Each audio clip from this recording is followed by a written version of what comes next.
नमस्ते। तो कैसे हैं आप लोग? उम्मीद करती हूँ कि आप सभी बहुत अच्छे होंगे। हमेशा की तरह इस बार भी मैं एक बहुत ही यूज़फुल सा टॉपिक आप सबके बीच लेकर आ गई और वो टॉपिक है डिलीवरी के बाद हेयर फॉल होना।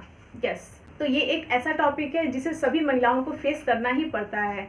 तो चलिए हम बात करते हैं कि डिलीवरी के बाद हेयर फॉल क्यों होता है और डिलीवरी के बाद हेयर फॉल होना कितना कॉमन है। तो टॉपिक स्टार्ट करने से पहले मैं आपको हेयर के बारे में ये 3 प्रोसेस बता देती हूँ। देखो, जैसे कि हर चीज़ का एक साइकिल बना होता है, वैसे ही हमारे हेयर का भी एक प्रोसेस होता है, एक साइकिल होता है और वो साइकिल है hair grow, rest and fall. Yes, हमारे हेयर ग्रो करते हैं, फिर वो एक टाइम पर आकर रुक जाते हैं और उसके बाद जितने भी डैमेज हेयर हुए रहते हैं वो हमारे फॉल हो जाते हैं, फिर से हमारे नए बाल उगते हैं। तो देखो, अब हमारे डिलीवरी के बाद हमारे हेयर फॉल क्यों होते हैं मैं आपको वो समझाती हूँ। सबसे पहले तो मैं बात करूँगी कि ड्यूरिंग प्रेगनेंसी हमारे हेयर क्यों इतने अच्छे हो जाते हैं, जैसे कि हम सभी लेडीज़ देखती हैं एज यूजुअल। तो आफ्टर डिलीवरी हमारे हेयर फॉल क्यों होते हैं ये बताने से पहले मैं बताना चाहूँगी कि प्रेगनेंसी के टाइम में हमारे हेयर में इतने वॉल्यूम क्यों आ जाते हैं और हमारा हेयर इतना अच्छा क्यों लगता है, इतना थिक क्यों लगता है। जैसे कि हम सभी लेडीज़ खुश हो जाती हैं कि वाह, प्रेगनेंसी के टाइम में तो हमारे हेयर कितने अच्छे लगने लगे हैं, कितने सिल्की हो गए हैं, शाइनी हो गए हैं, वॉल्यूम कितना आ गया है ना। एग्री करती है ना आप भी?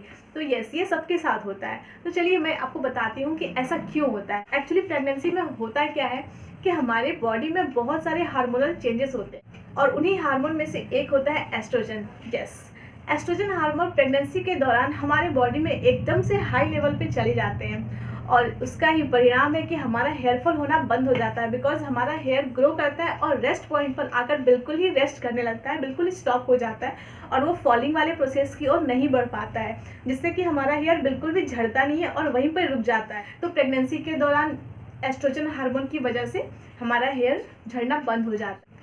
तो आफ्टर डिलीवरी जो भी हमारे हार्मोनल चेंजेस हुए थे ड्यूरिंग प्रेगनेंसी वो एकदम से नीचे आ जाते हैं और इसी का परिणाम होता है कि हमें हेयर फॉल का सामना करना पड़ता है। हेयर फॉल के साथ साथ बहुत सारे वीकनेस और बहुत सारी परेशानियों का सामना करना पड़ता है। अब देखो, प्रेगनेंसी के दौरान जो हमारे हेयर रेस्ट मोड पर थे, बिल्कुल भी नहीं झड़े थे, अब डिलीवरी के बाद एकदम से वो हार्मोनल जो बदलाव होता है वो नीचे आ जाता है। तो हमारा फिर से जो प्रेगनेंसी के पहले का प्रोसेस था वो फिर से हमारी बॉडी में शुरू हो जाता है, क्योंकि प्रेगनेंसी जैसे ही खत्म होती है, जैसे ही हमारी डिलीवरी हो जाती है, हमारी बॉडी फिर से पहले की तरह नॉर्मल हो जाती है।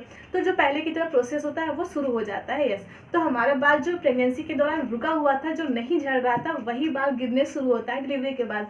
और ये प्रोसेस आपका 3 महीने, 2 महीने बाद, 6 महीने बाद या कभी कभी 1 से 1.5 महीने बाद ही शुरू हो सकते हैं और लगभग 6 महीने या साल भर आते आते तक ये प्रोसेस खत्म हो जाते हैं और बाल आपके झड़ना बंद हो जाते हैं। मैं आपसे एक बात ये बताऊंगी कि अगर बहुत ज़्यादा हेयर फॉल हो रहा है आफ्टर 6 मंथ या 1 ईयर, तो एक बार आप अपने डॉक्टर से जरूर कंसल्ट करें और जरूर सलाह लें। हो सकता है कि आपको कुछ ट्रीटमेंट की जरूरत। सबसे इंपॉर्टेंट मैं आपको ये बता देना चाहती हूँ कि ड्यूरिंग प्रेगनेंसी हम बहुत सारे आयरन, कैल्शियम के सप्लीमेंट्स भी लेते हैं, इसका भी इफेक्ट पड़ता है हमारे शरीर पे। एंड आफ्टर डिलीवरी हम ये सब अगर छोड़ देते हैं तो हमारे अंदर बहुत सारे प्रोटीन की कमी हो जाती है, वीकनेस हो जाती है और इसकी वजह से भी हेयर फॉल काफ़ी होते हैं। तो देखो, एक तो प्रोसेस था आपका, जो हमारे हेयर रुके हुए थे वो तो गिरेंगे ही गिरेंगे, चाहे आप कुछ भी करो, आप शैम्पू चेंज कर लो या फिर बहुत सारे होममेड चीज़ें आप अप्लाई कर लो, लेकिन जो बाल हमारे प्रेगनेंसी के दौरान रुके हुए थे, जो हमारे डैमेज हेयर थे, वो नहीं झड़ रहे थे, अभी डिलीवरी के बाद वो हेयर तो निकलेंगे ही निकलेंगे, चाहे आप जो भी कर लो।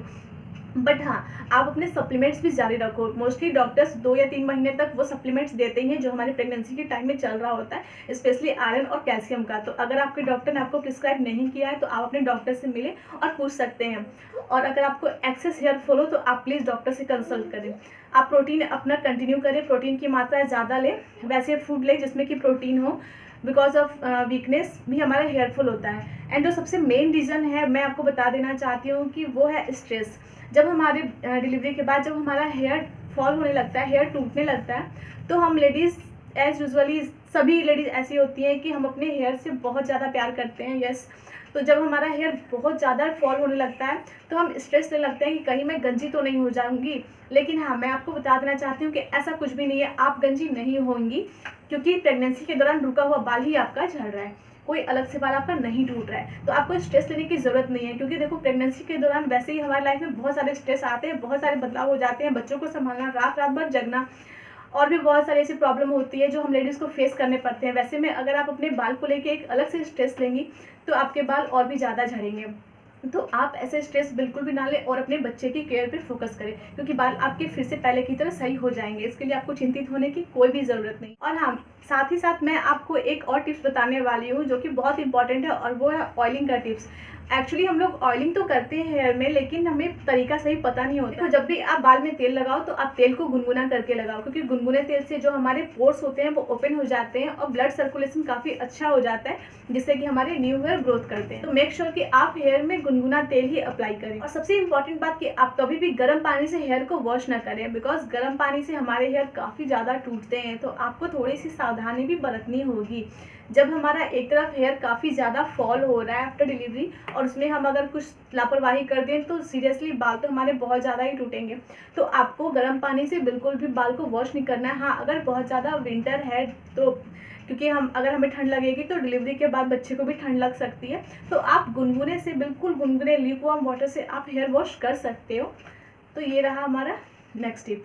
तो चलिए चलते हैं अगले टिप्स की ओर। तो जो हमारा नेक्स्ट टिप्स है वो ये है कि आप अपने शैम्पू को चेंज ना करें। एज़ यूजुअल जो आप पहले यूज़ करते थे आप वही यूज़ करें। आप ये ना सोचें कि मेरे हेयर काफ़ी ज़्यादा टूटने लगे हैं तो शायद मुझे शैम्पू चेंज करने की आवश्यकता है। जी नहीं, जो शैम्पू आपको पहले सूट कर रहा था वही आपका सूट अभी भी करेगा। बस आप कंटिन्यू करिए।